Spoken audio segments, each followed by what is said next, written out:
The men's hockey team at Carmarthen Athletic Hockey Club has worked hard over the last few years to grow, and even during COVID still managed to attract new members. During 2019-2020, the team's first season competing in the South Wales League came second, which gained them promotion. The team have been proactive throughout the pandemic, ensuring everyone could get back on the pitch as soon as possible, and also by setting club challenges and fundraising.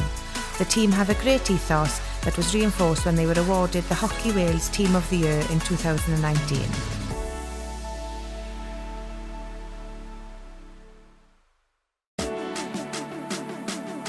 Mae ennill 1 air, 2 arian a 5 befydd ym Mhencabriaethau Cymru 2020 yn braf ymroddiad ac ymrwymiad tîm carate Sir Gaerfyrddin.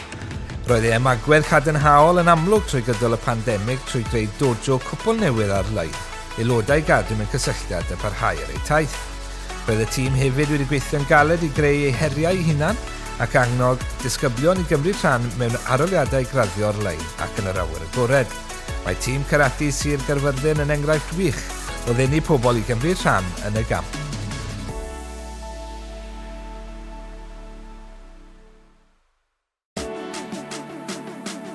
Llangennech AFC walking football team ensures walking football is accessible and enjoyable and strives to maintain and grow interest.